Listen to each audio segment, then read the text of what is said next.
રાજકોટ અગ્નિકાંડ 72 કલાક બાદ DNA match થયા. ગોંડલના ક્ષત્રિય યુવાનની અણધારી વિદાયથી પરિવારજનોમાં આક્રંદ. 2 મહિના પહેલા લગ્ન થયેલા દંપતીના મૃતદેહ વેરાવળ પહોંચ્યા. રાજકોટના ગેમ ઝોન અગ્નિકાંડમાં ગોંડલના 2 આશાસ્પદ યુવાનોનો ભોગ લેવાયો છે, જે પૈકી ખરેડાના યુવાનની ઓળખ થયા બાદ 72 કલાક બાદ અન્ય ક્ષત્રિય યુવાનના ડીએનએ મેચ થતા મૃતદેહ પરિવારને સોંપાયો છે. ગોંડલ તેમના નિવાસ સ્થાનેથી મોડી સાંજે અંતિમ યાત્રા નીકળતા આંસુઓનો દરિયો વહ્યો હતો. મોટી સંખ્યામાં લોકો યુવકની અંતિમ યાત્રામાં જોડાયા છે. પરિવારના આશાસ્પદ યુવાનની અણધારી વિદાયથી પરિવારમાં આક્રંદ છવાયું છે. આ સાથે અગ્નિકાંડમાં કાળનો કોળિયો બનેલા વેરાવળના નવદંપતીના મૃતદેહ ગત મોડી રાત્રે વેરાવળ ખાતે આવી પહોંચતા સમગ્ર વિસ્તારમાં કાળો કલ્પાંત જોવા મળ્યો હતો. વહાલસોયાના અકાળે અવસાનથી અજાણ મૃતક વિવેકની માતાને સમાચાર મળતાની સાથે જ હતપ્રભ બની ગયા હતા અને પોતે પણ મરી જવા માટે વલોપાત કરી રહ્યા હતા. ગોંડલથી 3 મિત્રો પૃથ્વીરાજસિંહ ઝાલા,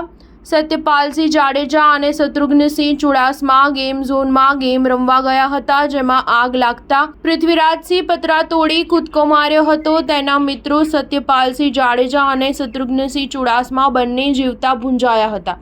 ડીએનએ ટેસ્ટના આધારે શત્રુઘ્નસિંહનો મૃતદેહ તેમના પરિવારજનોને સોંપવામાં આવ્યો છે. મૃતક વિવેકના 2 માસ પૂર્વે જ રાજકોટની ખુશાલી મોડાસિયા સાથે લગ્ન થયા હતા અને હાલ ખુશાલી પોતાના પિયર રાજકોટ ગઈ હતી, જેથી તેને તેડવા અને મેરેજ સર્ટિફિકેટ કઢાવવા વિવેક રાજકોટ ગયો હતો. પત્ની તથા સાળી ટીશા સાથે ગેમ ઝોનમાં ફરવા ગયો હતો, પરંતુ વિધિની વક્રતા કંઈક અલગ જ હતી. સ્ટાર ન્યૂઝ 7 હંમેશા સચ્ચાઈની સાથે.